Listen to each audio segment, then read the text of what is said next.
Commission is composed of 7 volunteer voting age residents appointed to 4-year terms by the City Council.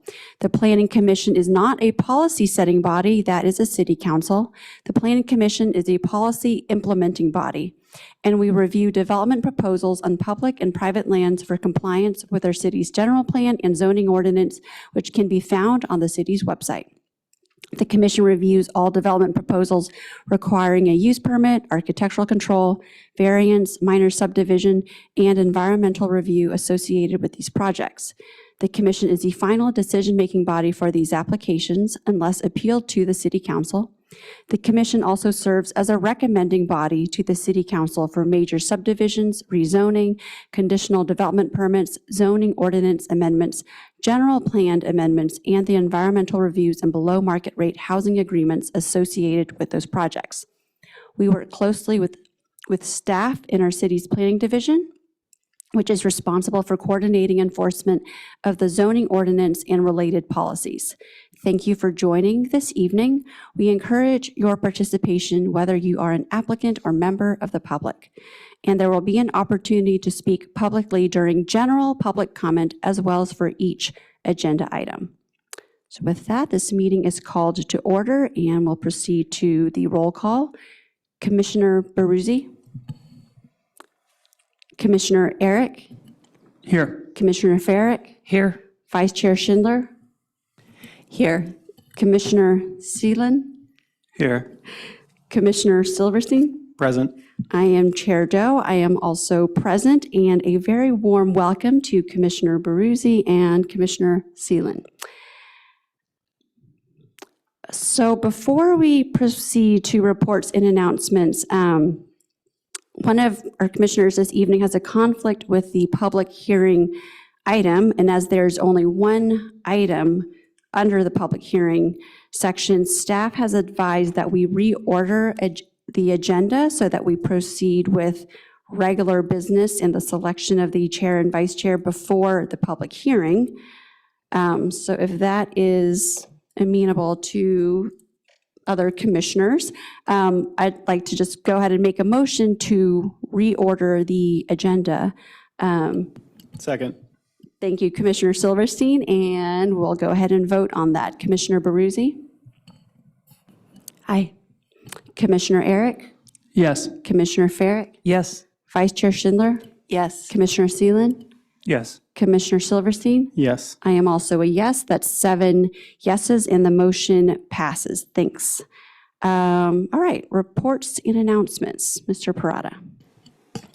Yes, thank you. Good evening, Chair Doe. Also would like to, and members of the commission, excuse me, like to also extend a welcome to our newest commissioners, Commissioners Baruzzi and Seelan. So thank you.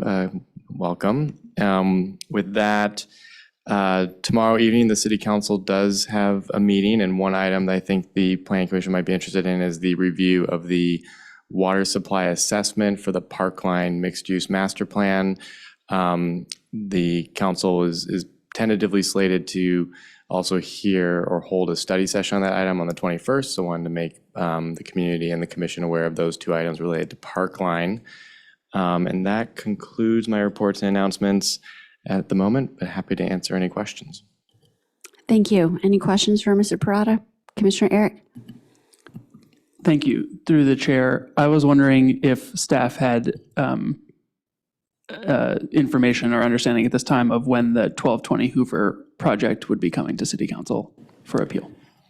Yeah, we're currently working on scheduling that. I don't have a firm date at this time. Once we do, staff will certainly alert the Planning Commission either through an email update or one of these verbal announcements at a meeting. Thanks. Thank you very much. Great, thank you for that question. Any other questions for Mr. Parada before we move on?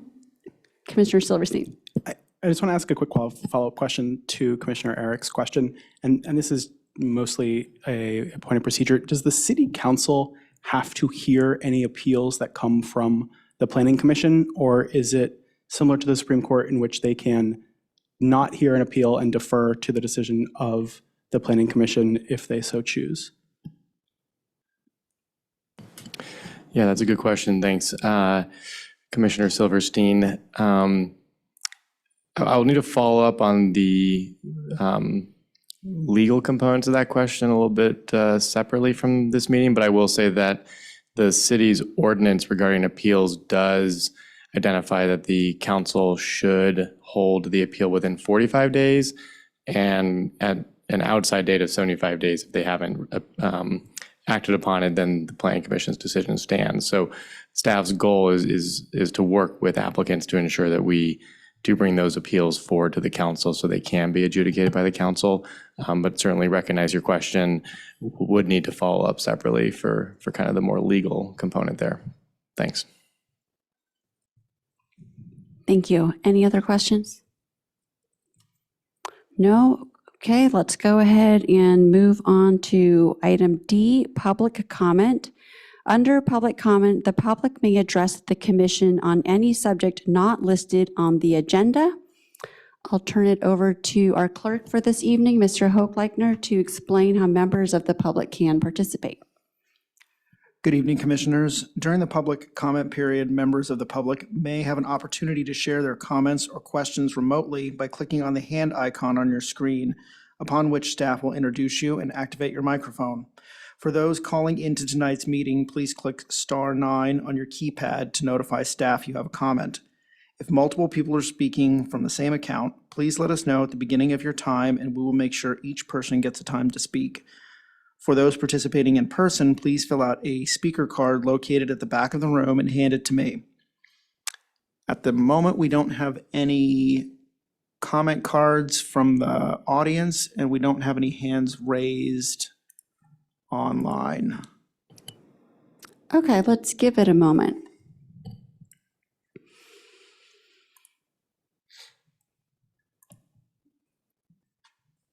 I still see no hands raised and no comment cards from the audience. Okay, great. We'll go ahead and close public comment and move on to the consent calendar. There's one item, E1, the approval of the meeting minutes from the April 15th, 2024 Planning Commission meeting. So let's first take public comment for the consent calendar. So I'll turn it back over to you, Mr. Hochleitner, to see if there's any members of the public who'd like to comment on the consent calendar. As a reminder, if you would like to participate in a public comment period, you need to click the hand icon on your screen or *9 on your keypad. And Chair Doe, I still see no hands raised online and we have no comment cards in the audience. Thank you. Commissioner Barrett? I moved that we approve the consent calendar. Okay, great. Well, let's, I'll close the public comment for the consent calendar, and thank you for the first, Commissioner Farrick. Would anyone, Commissioner Eric? Second. Second from Commissioner Eric, and if we are ready to vote, let's then vote on the consent calendar. Commissioner Baruzzi? Abstain? Commissioner Eric? Yes. Commissioner Farrick? Yes. Vice Chair Schindler? Yes. Commissioner Seelan? I will also abstain. Commissioner Silverstein? Before I vote, can I ask a clarifying question? Of course, of so that course. I can remind myself, for the project at 1220 Hoover, this is the meeting minutes that we're approving. It showed that the motion was Eric and the second was myself. I don't recall that being accurate. We can go back through the video if needed to, but I don't believe, and then it said that it passed 5-1, and I believe it was 4-2. And if anyone here remembers that vote, or we can be reminded of it, that would be great. So, yeah, this is specifically in regards to the F2,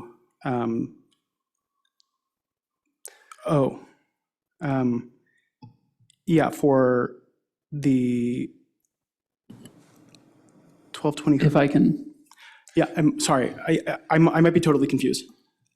I think, well, maybe staff should answer this, but I think in the minutes, there were two motions. And I think the first motion was 4-2 and is at the bottom of page, is at the bottom of the page. And it was Eric and Riggs 4-2, which is, I think, reflected here. And then the second motion was Eric Silverstein, and it's 5-1. Oh, And- got and it. both are noted in the Okay. minutes. Okay. And the conditions were for the action above it, not below those conditions. As I'm reading the minutes. I will defer to staff on that. Yeah, through the chair, I'm happy to answer if it's acceptable. So to Commissioner Silverstein, to your point, yes, there was two motions. The first was for the use permit, architectural control, BMR agreement, and that was the 4-2 motion with the added conditions by the Planning Commission. And then the second the second action or resolution was for the recommendation to the council on the vesting, or the major subdivision, the tentative map for the major subdivision. Got it. Yeah, sorry, I was just confused with the conditions being below the action in motion, and I vote yes. Thank you for making doubly sure. I was not present at that meeting, but I did watch the recording, so I am also going to vote yes. So that makes 5 yeses, 2 abstentions, and the motion passes. All right, so as noted previously, we'll be now moving to G, regular business, before the public hearing item. Let's read.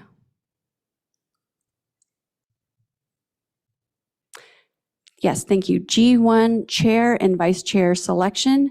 Selection of Planning Commission Chair and Vice Chair for May 2024 through April 2025. Mr. Parada, do you have any updates you'd like to? Yes, thank you, Chair Doe. So as the staff report mentions, this is an annual chair and vice chair selection that does occur from May through April annually. So as the chair read, this is for this term, which is 2024 to 2025. As the staff report notes, the last time that the Planning Commission selected a chair and vice chair for a full term was around this time of last year, with then Commissioner Harris being selected as chair and our current chair, Doe, being selected vice chair, with Commissioner Harris's resignation in November of last year. The current chair and vice chair have been filling the roles for about approximately 4 months. So that concludes my reports and announcements. Just a little bit of update there from the history of how we get to this annual transition, although this is a little bit unique in that we have 2 members that are serving in 4 months currently versus the full year. So just wanted to make that note for the commission, and I'm happy to answer any questions. Thank you. Any questions? And I do believe we do, yes. Mr. Hochleitner, if we could take public comment for this item, please. Of course, as a reminder, if you are in the audience, please fill out a comment card in the back of the room and bring it to me. Otherwise, please click the hand icon on your screen or press *9 on your keypad to alert us for those that are calling in. I don't see any hands raised online, and we have got no comment cards from the chambers. We'll give it a quick moment.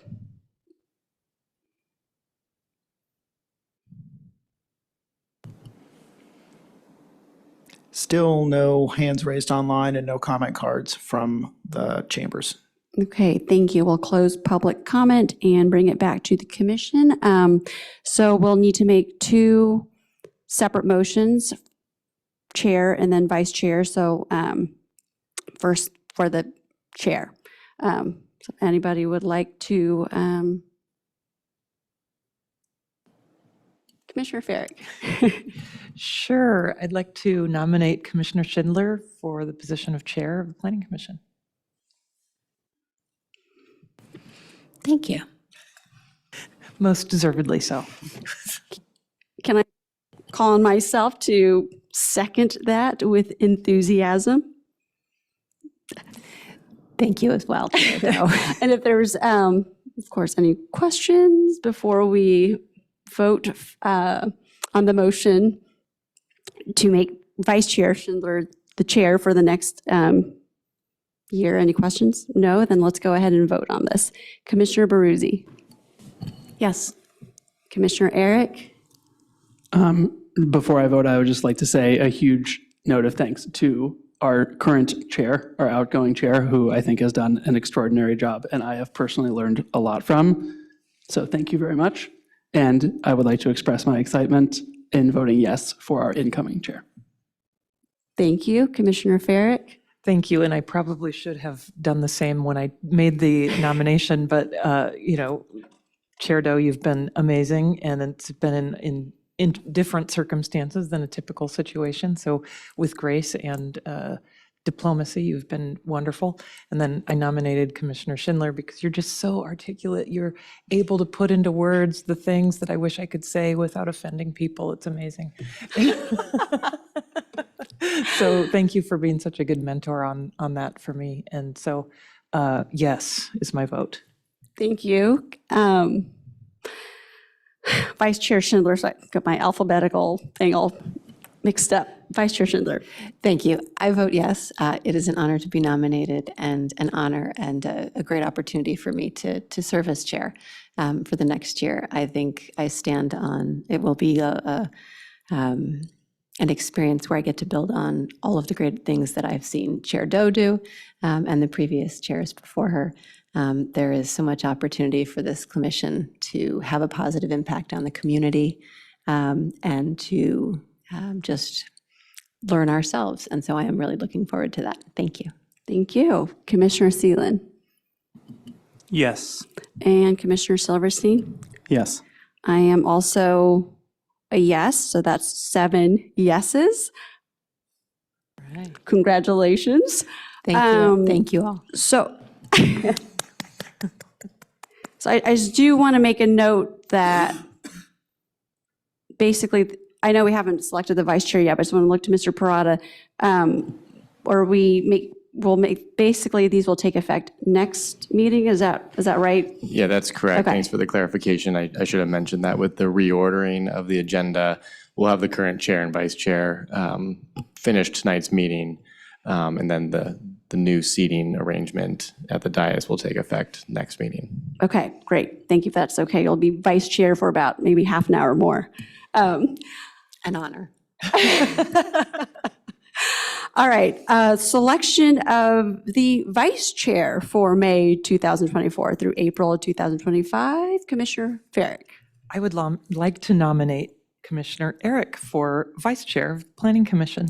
He's been a fabulous colleague here on the Planning Commission. Thank you so much. Thank you, Commissioner Farrick and Vice Chair Schindler. And I would like to second that nomination of Commissioner Eric to be vice chair. Fantastic. Any questions? No? Then let's go ahead and vote. Commissioner Baruzzi. Yes. Commissioner Eric. With honor, yes. Commissioner Farrick. Yes. Vice Chair Schindler. Yes. Commissioner Seelan. Yes. And Commissioner Silverstein. Yes. I am also a yes. That's 7 yeses, and the motion passes. We are looking forward to your vice chairmanship. All right, thank you. So I think with that, we can move on to our public hearing portion of the meeting. Commissioner Baruzzi. Through the chair, I need to recuse myself from this portion of the meeting because I live within 500 feet of the property in question. So Thank you. I will be saying goodnight and see you soon. Thank you.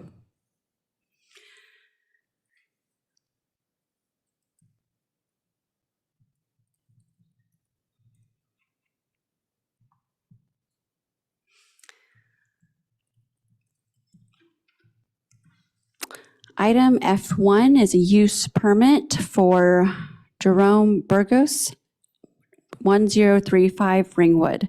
Consider and adopt a resolution to approve a use permit for the first-story additions and alterations to an existing non-conforming single-story, single-family residence in the R1U Single-Family Urban Residential Zoning District at 1035 Ringwood Avenue, and determine this action is categorically exempt under CEQA guidelines, Section 15301's Class 1 exemption for existing facilities. The proposed work would exceed 75% of the replacement value of the existing non-conforming structure in a 12-month period. And I believe for this item, Mr. Hochleitner, do you have any updates or presentation? Good evening, Chair Doe, Commissioners. I have no additional information to add. There have been no updates to the report since it was printed. I do have the property owners are here in person and also online, and their designer is here, and they're available to answer any questions you might have. Great, thank you. And did the applicant wish to make any remarks or presentation? And I think it's optional if you. They are Okay. have not indicated that they would like to make a presentation. They are available to answer questions, though. Got it. Great. Thank you. Any clarifying questions from commissioners to either the applicant or staff? Vice Chair Schindler? Thank you, Chair Doe. Through the chair, either to staff or the applicant team. The staff report says that there have been no communications received from neighbors. I was just interested in what the neighbor outreach looked like and consisted of beyond the usual standard noticing from the city.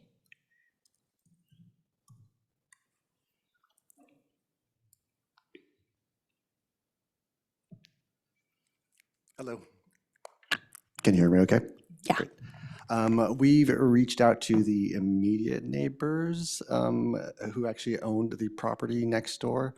Other than that, it's just what has been the planning department's notifications.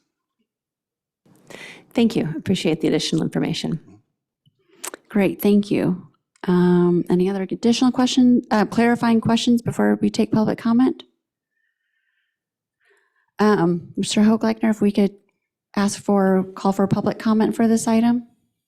Sure. As a reminder, if you are participating online, please click the hand icon on your screen.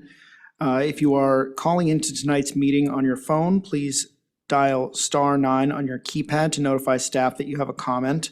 If you are in the chambers, please fill out a comment card at the back of the room and bring it to me now. At the moment, I don't see any hands raised online, nor do I have any comment cards from the chambers. All right, let's just wait a moment.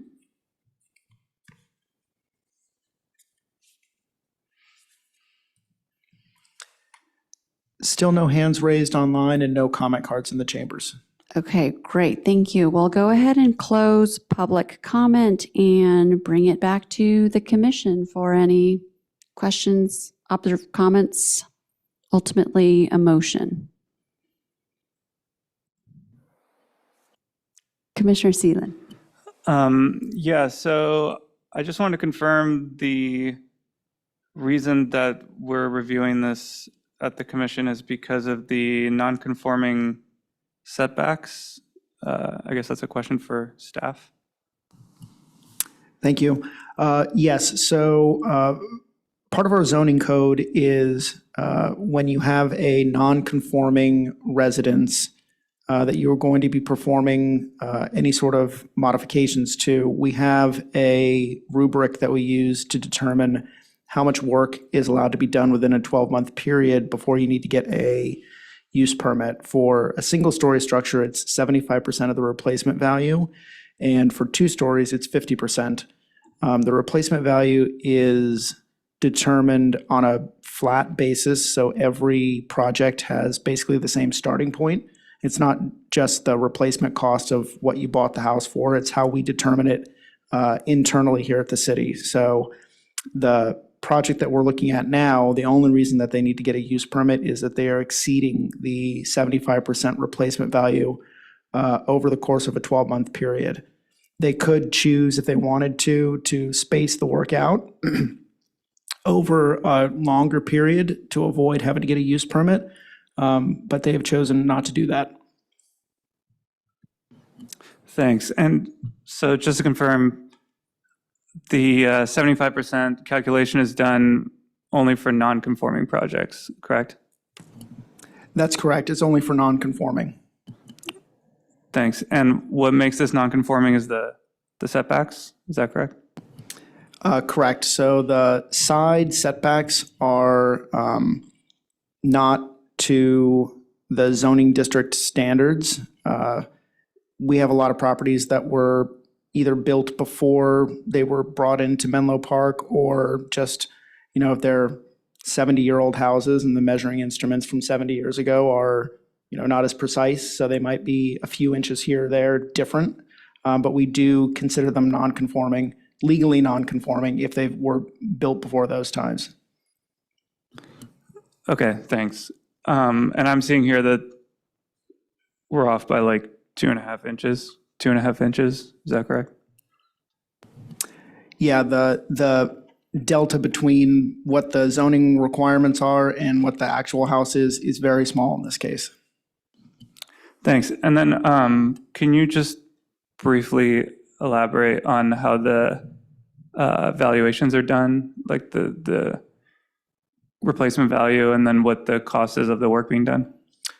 Sure. So we have a handout that we use that we have the applicants fill out.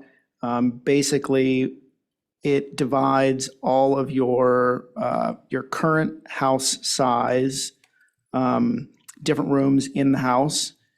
Basically, just bringing this up so I can give you the exact right answer. So you would have your existing first floor, second floor, basement, and garage. They're valued at different construction costs. First, second floor, and basement are $200 a square foot. Garage is $70 a square foot. And then we have the applicants then, their proposed developments. If they're doing any sort of first floor additions, those are valued at $200 a square foot. Same for a second floor addition. And a basement addition. Garage is valued at $70 a square foot. And then if they're going to be making any remodeling of the existing rooms, so remodel of a kitchen is $130 a square foot, remodeling of bathrooms, same. Remodeling of other living areas is $100 a square foot, and then remodel of a garage is $35. If you're putting any sort of new roof structure over existing square footage, that's valued at $50 a square foot. Replacements of windows and doors, $35 a square foot, and then any sort of replacement siding is $35 a square foot. And so they add all of this up, and then if it's either 50% for a two-story structure or 75% of a single-story structure, then they have to get a use permit if they want to do that work within 12 months. Okay, thanks for going over that. And where do those numbers come from, the dollars per square foot? They were determined, maybe Mr. Parada knows a little bit more than this since he's been here longer, but my recollection is they were determined as a flat amount of money that we could apply to any residents in the city to give everybody kind of an even starting point. Because you have houses that were bought, for $35,000 and houses that were bought for $2 million, and it's not particularly fair to value each of those differently. So we have, this is the flat amount that we set for each structure. Yeah, I can expand on that. Thank you for the opportunity. So the city's building division, in partnership with the planning division as part of the community development department, worked on this a number of years ago. And effectively, the idea, as Mr. Hochleitner mentioned, is to create an even playing field as a starting point. So the dollar amounts are probably less of the focus for the commission here and more about the percentage of the work. So they're about ratios. So as was mentioned, the existing square footage is calculated the same as replacement square footage, right? 1-to-1. And so then the remodeling are percentages of that. Based on historic trends, we certainly understand that trends change and percentages change, but the idea is that this creates a calculation where existing non-conforming structures are reviewed, comparable, neighbor to neighbor and across the city. So that's the idea with those ratios is replacements 1-to-1 and then percentages based on remodeling work and the types of remodeling. And so we've used that for a number of years as a stand-in or proxy to identify the replacement cost. Great, thank you. I don't have any more questions right now. Thank you. Thank you for the question, and thank you to staff for walking us through all that. Any other question? Commissioner Silverstein. I have a follow-up question to the previous topic. For city staff, is the 50% and 75% threshold for 2- and single-story residences, is that built into municipal code, or is that something that's been established through precedent or through kind of our administrative process? It is part of the municipal code. I don't have the section right in front of me, but it is spelled out in our municipal code. Okay, I'll try to find that. Thanks. Great. Any other questions? Or if anyone is inclined to, Vice Chair Schindler? Thank you. Brief comment. I appreciate that this is a project that we are seeing just on the basis of a minor nonconformance against citywide standards. And in the cases that this case, what's the project that's been proposed is compliant in all of the other sort of areas and is going to maintain the noncompliance in the 3 areas that already exist. So I will be supporting this project. I also just wanted to offer my thanks for the plans to include the daylight plan drawings of the 2 houses that were adjacent. This is the first time I've seen something like that in plans, and it's very helpful in this instance to sort of get a context of how this particular daylight plane inclusion compares to similar houses. And as it looks in the plans, both houses on either side have the same kind of issue, which makes sense because of the width of the lot. But it was very helpful in just saying, yep, makes a lot of sense to me. So I have no reservations about the daylight plane inclusion either. And I'll be supporting this project. Thank you. Great. And was that, was your indication of support, was that a first or a motion? And it doesn't necessarily have to be, just. If there are no further questions or discussion from other commissioners, I'm happy to offer. I think there's one more discussion or question from Commissioner Cillian. Sure, Commissioner Cillian.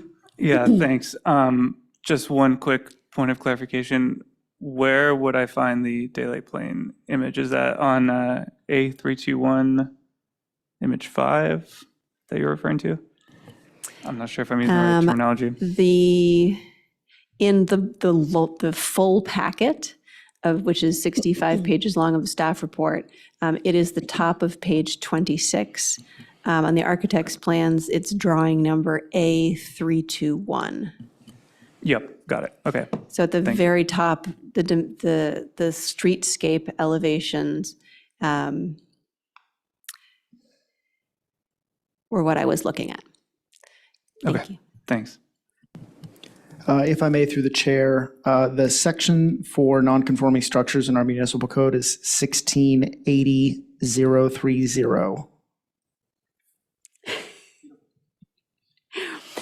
Thanks for following up on that.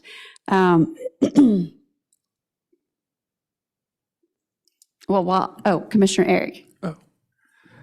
Not to preclude any further conversation, but I would like to make a motion to approve the use permit as per the staff report. Great, thank you. A first from Commissioner Eric. Vice Chair Schindler. And I'm happy to second. Thank you. And a second from Vice Chair Schindler. And I will just also add to what Vice Chair Schindler has commented on. For the staff report, the home maintains the existing non-conforming elements the proposed additions, which extend the living space to the rear and the left of the site, and some aesthetic adjustments overall, per the staff report, all conform to the zoning regulations. So I can also find this project very supportable. And if there's no other questions or comments that anyone would like to make, we can go ahead and vote on this item, on the motion on the table. Commissioner Eric, Yes. Commissioner Farrick, Yes. Vice Chair Schindler, yes. Commissioner Seelan, Yes. and Commissioner Silverstein? Yes. I am also a yes. That's 6 yeses and 1 recusal. The motion passes. Thank you for being here to answer our questions. And with that, we can close the public hearing portion of our meeting this evening and move to H, informational items. Mr. Parada. Yes, thank you, Chair Doe. So let's see, a couple of informational item updates for the commission. So the next meeting is in 2 weeks. It's May 20th. The city or staff are planning to bring forward at that meeting an architectural control and sign review for a service fueling station on Willow Road at 500 Willow Road, and also a use permit and architectural control for a proposed restaurant with beer and wine on sale, and a retail component with beer, wine, and distilled spirits off sale in that retail store component at 720 Santa Cruz Avenue. Those are the 2 public hearing items, and then we have an info item on the capital improvement program planned for the evening as well.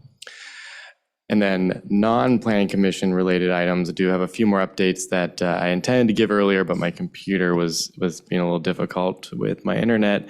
And so I do want to just remind the commission, as we mentioned, I think previously at another meeting, that this coming Saturday, May 11th, the city is hosting a housing resource fair. And so that's in conjunction with other local housing providers and housing service organizations.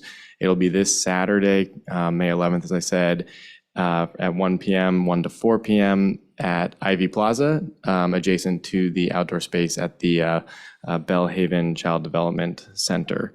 Also, a little bit further on the horizon, but I want to update the commission. The city is holding the grand opening for the Bellhaven Community Campus. That is next 2 Saturdays from now, May 18th.